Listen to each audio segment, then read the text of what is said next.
變做乜嘢啊？咪嗌我個新抱同我老公試咯。你嗌你個新抱同你老公試啊？你唔痛苦嘅咩？我問你，阿姨，你絕咗經未啊？開始我咪即係講話唔想呢個家，即係話屋企節後啦，唔想話冇後代咪咁樣想我哇，誰知唔係㗎，我唔係你嘅後代嚟㗎，你明唔明啊？你嘅老公嘅後代點會係你嘅後代呢？咁我咪話即係話瞞住人哋咁樣，瞞下個心咯。即係瞞住人哋，咁到時候當你個仔生係咪？定係當你老公啊？咁佢到時候叫你叫嫲嫲定係叫你大媽？咁以前我冇諗過呢啲啦。咁我而家問你咯，咁佢叫你大媽定係叫你嫲嫲？咁個 B B 叫你老豆，叫你老公叫乜嘢？嫲嫲啦，就係咁咯。嫲嫲你都嫲得出嘅，你明明係你老公肥嘅，你嫲嫲你都嫲得出嘅。阿姨你發瘟啊？就係咁啦。後尾依家我個老公啊，同我個新抱啊，日日搞埋一齊啊。日日搞埋一齊啊？係啊，佢都當我唔存在啊！依家我個咁你自己叫佢嘅，佢肯定係要搞到有咗係咪先？屌到有咗先得噶啦。有咗都唔放過佢，又咁講喎。佢話鬼叫你咁肥啊！鬼叫我咁靚啊！你老公唔中意你啊，中意我啊！即係你個新抱話係啊。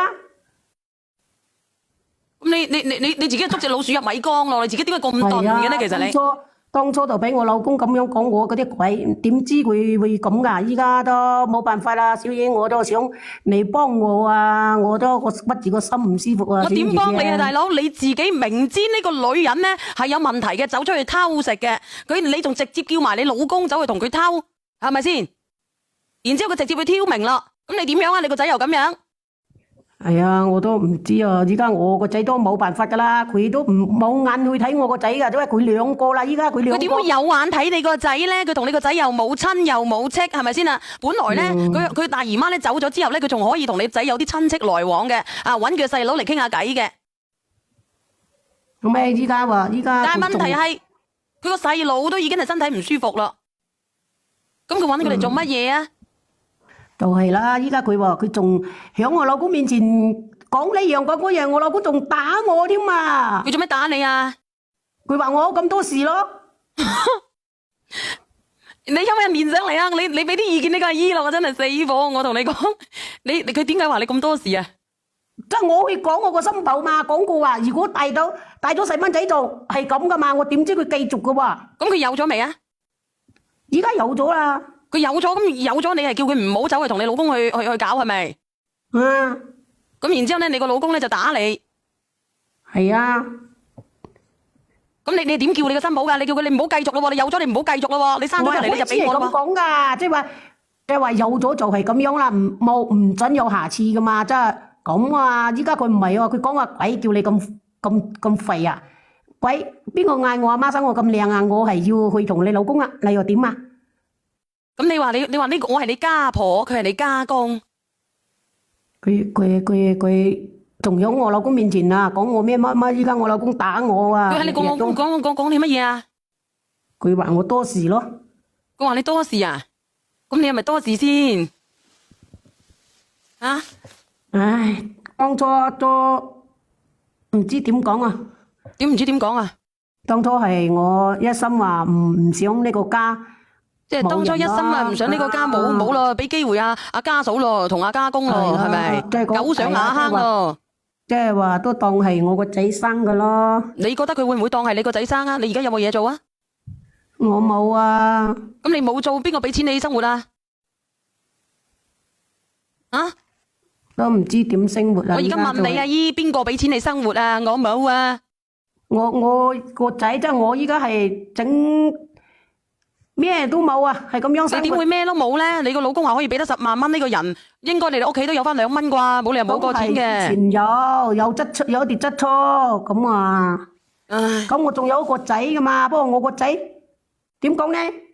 我而家問你啊，我唔講你個仔唔仔，你個仔都已經單咗咯。我而家問你，你而家有幾多錢積蓄，有幾多屋嘅？你千祈唔好同佢拜拜啊！我同你講，我老公嗰個孤魂種啊，都唔肯俾錢我噶。咁佢唔肯俾錢你嘅，咁你點算啊？咁你而家你今年幾歲啊？你打工咯。唉，我打工我都係講揾親唔得日補啊，即係講都係。咁你都要為自己儲2蚊噶。咁你話你個孤寒種唔俾錢你，佢點會唔俾錢你咧？佢16歲就同你拍拖，你有錢咧你就捉住啲錢，你睇下有咩能力喺你老公身上咧攞住啲錢啊！如果唔係你個仔點算啊？姨係啊，我個仔依家都係咁樣攤咗，即係我都係一邊打工一邊係咁樣自己咯，冇辦法啊，維持一下生活咯。有個人想同你傾偈啊，我睇下邊個嚟噶啦，唉，陰公啊姐姐，喂你好啊。當時小姐姐，當時我都係太老實過頭。點知啊？今日見到呢個阿姨咁樣，個個都唔想練啦。誒，阿姨，我問下你，你講實啦，你幾多斤啫？你幾多斤啊？我今年55。人哋問你幾多斤啊？你話你自己好肥。我差唔多180斤啊！屌！啊，幾高啊？幾高啊？幾高啊？幾高啊1米5幾咯。哇！真係出門口都要，門口都要訂做下先得喎，180幾斤，嗰係1米5幾。係啊。好肥噶啦，咁樣咯。所以話我喂，你個仔有冇300斤啊？基因都好難係200斤啊嘛。唔係啊，我問你啊，你聽我講啦，你聽我講，你個仔有冇300斤？200你啱先講。我睇依家200幾差唔多。差唔多300係啊。佢話差唔多有300斤，佢話佢16歲已經200幾斤啦。中咗風啊！佢16歲已經200幾啊，依家將近300啊。斤都有啊！我個仔啊，日日都係要食唔飽，依家吞咗咯，吞唔300斤啊！咗。聽唔聽到啊，小袁？我都好無言啊，我都唔知道點算啊！阿姨你自己咁樣。係啊，當初我真係講我聽嗱，理性啲啦，你聽我講啦，姨，你其實你都係唔理性嘅，因為我話俾你聽，你個基因生出嚟咧，肥胖個基因係好大好大嘅，因為咧嗱，嗰個你唔好嘈住先，你聽我講，因為遺傳個基因係咁樣嘅。如果父母咧有一方係比較肥胖嘅，生出嚟嘅仔女咧，就嗰個肥胖個機率咧都幾大下噶。即係如果你個仔好似你個仔咁樣，如果你個仔即使生到後代出嚟嗰啲都係比較肥胖噶，你個仔都300斤啦，仲整咩後代啫？咁為嗱，我個仔日日都要食7-8斤米啊！佢日日都有，雖然攤滿咗，佢都好食得噶。7-8斤米啊！佢好食得喎，都唔知點喎，佢都係唔肯戒口，嗌佢嗰啲講冇辦法啊。因為佢食一日食7-8斤米啊！我想問下你，一日食7-8斤米啊？啊，米喎，即係咁幾多碗飯啊？如果7-8斤米嘅米啊，會要食好多餐啊！食咗又餓，食咗又餓啊！咁你話俾我知。嗱，我其實阿姨我教你啦，你其實你依家你比較適合咩咧？你夾住尾班做人，你聽我講，你睇下你老公咧就即係咩咯？你就即係喺度扮嗰個孫仔啊，扮孫子啊，唔係你喺呢個家你生存唔到落去嘅，因為你個仔啊依家攤咗喺度300斤，一日食6-7斤米係嘛，7-8斤米咁，你唔係憑你嘅呢個老公，你又出去打工又打唔到啦，你50幾歲仲咁肥，你不如再搵到嘢做啊？我就係好難揾嘢做啊！我都平時做下啲雜工咁咯，維持下生活咯。你有冇社保醫保啊？你有冇社保醫保啊？有就買嗰啲咁嘅醫保咯，平時都係買嗰啲冇社保噶，我哋呢啲啊。你係咪5邑地區㗎？你係咪5邑地區㗎？係啊，我響惠州呢邊噶。咁你就唔係5邑啦，惠州啊，並且問你邊度，你係邊度啦？唉，你就咁算數啦，都係講嗰個賤貨啦，就成日都係咁樣勾引我老公啊！依家都講過都唔算數啊，小燕姐姐。誒，我問下你，你嗰個新抱係邊度人嚟嘅？又係呢啲農村人嚟噶嘛？又係惠州㗎？喂，其實惠州嘅話，好似佢咁，佢犯不着同你個老公搞啊？點解佢唔走嘅？我唔明喎。佢當初嗰時佢咪博下我個仔啊，睇下嗰啲會減肥啊咁樣啊嘛，鬼知佢呢個豆腐會咁噶，哎呀！佢依家搞埋我個老公啊，真係喺度，唉，點講咧，勾心揼死，講過啊，講過話，我問下你老公係咩後代俾我噶嘛？你老公幾多斤啊？你老公啊？我老公真係一係標準身材噶。你老公又係55歲啊？大咗我2年。即係57歲噶咯，咁你新抱幾多歲啊？我新抱今年都唔夠30歲。咁我覺得你嘅新抱都係有啲十下嘅喎。我問你啊，你老公幾斤啊？我老公今年咩130幾斤啊？哦，你老公130幾斤，你100幾斤啊？標準啊，標準身材。咁我都唔想笑嘅，大佬，我唔另外一邊啦。你成日話我做乜嘢噶？唔笑啊，對唔住，我講錯嘢，對唔住。唔好笑。你依家其實你依家淨係有一條路噶咋？你係捉隻老鼠入米缸，話俾你聽啦。如果你當時你死都唔制，由得你老公中意點整就點整，或者喺出邊整，咁你仲可以壓住你間屋，你有攞去住。即係真係可唔可以當初我就係老實嗰度啦。我聽我老公咁講，我又心想，唔想俾我屋企冇後啊！我點知佢會做出呢啲咁嘅事㗎？阿姨。住嘅仔就同你老公商量，帶個仔去睇，去切乜乜胃可以啦，即係控制佢個飲食嘅，係有得醫嘅。即係如果係咁肥嘅情況下，佢係一種病態，明唔明？係啊，我諗到係可能你帶佢去睇，一定要睇。如果問你個仔嗰個唔好聽，真係唔得長命嘅。你同你老公商量，話帶佢去睇。啊，好啦，我落去啦。啊，你而家佢已經攤咗啦，你要減食節食先得噶，要花費幾錢啊？又要割胃。咁樣要食到又餓，食到又餓，就係咁樣。唔係啊，佢成身咧好多病噶，佢又攤咗喺度，又成身又仲有糖尿病，各方面嘅病。咁啊難聽啲講句，你個仔今年30幾歲啦話？30歲都差唔多30歲，佢都唔，反正佢都唔聽你講，佢係要食，佢會好大啊！即係佢大隻都好難減噶，你問我就知啦，因為我咁大隻。我問你啦，佢攤咗喺度嘅意思就係真係佢已經係攤咗行唔到噶啦，係咪？係啊，即係哎呀，佢咁重個人又本身又糖尿。我再問你，你聽。嗱，你聽我講，佢咁肥，佢食得咁多，咁自然佢屙得又多，佢可唔可以自己去屙屎？唔啊，我哋同佢整噶。哦，咁如果你唔喺度，你個仔都幾麻煩噶喎，真係噶。係啊，屙到我哋同佢整噶。你即係攤咗佢食咁多，佢係唔肯，佢係要食噶。你倒數第一咪，你講下嘢。我好好奇咧，你嗰個新抱未夠30歲，佢新抱嗰個娘家係咩情況噶？娘家開始到依家都唔知道噶。唔知道係咩意思？即係我唔知道佢同我老公呢啲事噶。我知道佢娘家有冇錢噶？有冇屋企人噶？有屋企有阿爸阿媽咯，有噶，有屋企人，有個大佬先。佢屋企都冇咩錢咯，即係話俾我屋企呢度啲條件差咯，就咁咯。咁你老公有幾多錢啊？老公都即係依家都少算幾好啦。幾好係幾多啊？即係大概講下，因為我好好奇一個未滿30歲嘅惠州嘅農村女人，點會跟你老公咧？即係100幾十萬，咁我老公都攞得出。哇！你老公都咁有米㗎，唔怪得啦。你100幾十萬你攞出嚟，你老公做咩㗎？即係話你屋企做乜嘢㗎？點解佢會攞得出嘅？我有2套房，即係又做啲咩小生意咯。依家仲係啊，佢就咁意思咯。你2套房喺惠州市中心定係喺嗰啲縣城啊？即係仲有個鋪位嘛，即係響惠州嗰啲咁嘅地方啊。哦，原來佢新抱係貪呢啲嘅啫。佢冇咩錢嘛，佢梅家冇咩錢噶。所以你當時你嗰個新抱係知道有呢種條件先會嫁俾你個仔係咪？係啊，佢知道噶。咁佢都知道你老公係有錢啦，佢應該係為咗你老公嘅錢嘅。其實仲有一個比較咩嘅問題？你老公而家50幾歲仲好得咩？咁男人梗係得噶啦，57個梗係都可以啦，係嘛？57定係47？57啦，57都可以。哇，一個男人喎。哦，咁即係而家你嗰個新抱係已經有咗幾個月噶啦？差唔多4個月咯。咁4個月你老公仲搞佢，唔驚咩嘅咩？唔驚危險嘅咩？佢都怕咩話？佢都嗰隻2個都，哎呀，我個新抱啊，真係都好似個姣婆咁啊！依家，都唔知點啊。我覺得佢就係為咗你錢啦，你知佢新抱就為咗你老公嘅錢啦。佢就霸錢我，依家佢就想霸我老公啦，就係咁咯。佢都冇心去望我嗰個仔噶。點望你個仔先啊？你個仔又要幫佢攪屎，又要幫佢攪尿，又要幫佢餵食，佢先至30歲。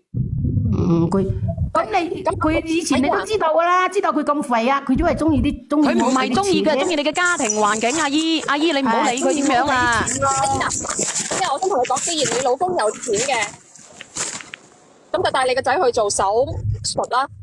我一開始我唔知道你屋企情況點，但係你餵得個仔咁肥，你個仔可以每日花咁多錢去食嘢，而且你有鋪位嘅，你老公就救下你個仔，唔好話揾嗰個女人個新抱點樣先啊！你先攞錢，攞錢救咗你個仔先。如果唔係，你個仔好快就唔喺度噶啦。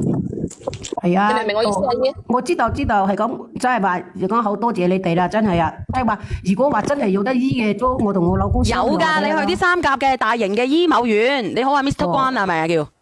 係，其實都好麻煩㗎。你聽我講啦，比較客觀嘅意見啦，我同你講，佢仔已經癱咗啦，係啊，而家3高啊，佢癱咗，冇咁容易做手術㗎，做乜嘢啊，關生？我想問阿姨，你而家仔幾歲啊？30歲啊，30歲啊，30歲。30歲係咪啊？係啊。嗱，依家又癱咗，然後你又話佢一日食700斤米，咁佢依家嗰個糖尿病嘅一個情況係越嚟越高嘅喎。咁如果你老公有百幾萬嘅，咁我建議，即係我個人意見嘅話，你先唔好理個心抱點樣啦。咁你個仔係你嘅心肝病，係咪先？咁你諗辦法，真係去醫下你個仔啊，更加好啦。明唔明啊？係啊，因為你個仔咁樣嘅情況嘅話，你再繼續咁樣每日700斤米嘅話，佢先30歲，依家又淡埋。咁你假如你想見佢時間更長嘅話，我建議你都係要盡早諗辦法點樣去醫治下你個仔啦。係啊，小賢姐姐，但係依家我老公話佢成日都同嗰隻賤貨瞓埋一齊啊！佢瞓就瞓啦，仲有心情去整我個仔咩？佢唔會整你個仔噶啦，佢而家諗住同你個新抱生個仔啊！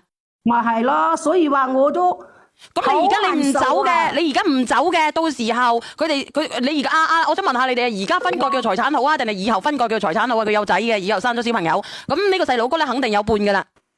我問你啊，你嗰啲房產係寫邊個嘅名㗎？有一頭先寫我兩公婆噶，嗰啲全部都係我老公嘅名。分錢財產唔使驚啊，佢哋50幾個啊，係啊，50幾歲啊，係分錢啊，不過咁佢可以有一人一半噶嘛，係嘛？寫我老公嘅名嘅咧，就係一間人。你老公嘅名你都有份噶嘛？佢嗰啲係分錢財產，你嘅房產係咪佢分錢嘅？係咪佢父母留低俾佢嘅？唔係啊，都係我兩個打拼到噶。咁呢啲邊叫分錢財產啫？其實分割咗佢啦，分割咗佢啦，因為我同你講，你分割咗佢呢個女人咧就可以攞到一半，係嘛？你顧翻你自己嘅仔啦。咁分割嗱，分割要嚟噶咯喎，或者分來啊，發現佢出軌咧，你可以舉。你分來分咗佢，你聽我講，跟住你唔嚟，你同你老公講，你睇佢制唔制？肯定唔制啦，佢老公。你而家分咗佢，然之後唔咩啦？我而家真係好難受啊！我老公都我分咗離咗婚，我又唔認，我帶住我個仔點咧？仲有。所以阿姨啊，本身你哋呢個家庭咧，即係我聽你一咁講咯，呢個故事嚇。首先第一個，我覺得你哋成家嘅第一個就係一個教育出咗問題，第二個就係你兩公婆嘅思想亦都係出咗問題嘅。係啦，我都係咁樣講啦。我問下你啊，你做女仔嘅時候係咪都有180斤㗎？我都係偏肥嗰啲啊。喂，點解你老公嘅家庭環境之前好差嘅咩？點解佢會揀你嘅？咁都係我負起佢嚟噶嘛。哦，即係之前本身大家都係咁窮嘅，咁啊後尾佢湊咗我先做啲咩生意咁樣，求我回家咁幫一幫咁樣先發起嚟噶。哦，咁佢歸妻會百財不入嘅，我同你講。唔好意思，我插一句，我好好奇，開始如果你老公咁有錢，點解你仲要去打啲零工去賺錢嘅，阿姨？咁你知啦，又冇先帶，又冇咩咁咪喺屋企。生意又唔使我管，我老公會做緊，我咪自己去做翻一碟自己黃身都好啦，就咁咯。佢哪怕有錢，佢喺屋企好無聊噶。哦，就咁咯。咁仲有一樣嘢，你而家你嗰個新抱係咪已經去咗鋪位？即係日頭係咪去咗鋪位嗰度啦？去咗鋪，即係出鋪噶啦。係啊，我老公佢跟住佢做生意啦嘛，帶住佢出去啦嘛。咁你隔離鄰舍係以新抱稱啊，定係以咩稱啊？乜嘢？咁依家暫時都冇人知道噶，仲啊。係我自己個雙眼收。哦，即係等於係你個孫啦，出邊啲人就覺得你係你個孫嚟噶啦。係啊，我個仔即係講個大到肚咩？哎呀，而家開始全世界都知噶啦，話俾你聽啦。呢個阿雲朵，你不如匿名我個啦，雲朵，你等下改咗個名佢好冇？你個抖音要改名啊！如果唔係全世界人啲人都知道你雲朵啊。依家全部都知噶啦，依家我話俾你聽咧，嗰啲榕樹頭，我話俾你聽榕樹頭。你唔好講乜嘢啊！你唔好講你自己喺邊度啊！唉，死火咯！好噶好噶，講咗啦，惠州嘛。屌，你仲講出嚟呢個閪佬！不過其實你城市唔好意思，其實你講出嚟有乜嘢啫？等佢哋衰下，等佢哋醜下都好啊嘛。我老公打鳩窒佢嘛。都我唔怕噶，唔匿面都唔怕，反正遲早都有人知啊！我個仔都唔怕講啊，都攤咗噶啦。阿姨，你聽我講啦，其實你個仔咧，亦所有人都知道病由淺中醫啊，病由淺中醫。如果你個仔喺未癱之前，佢去醫嘅話，咁或者你個死火唔得。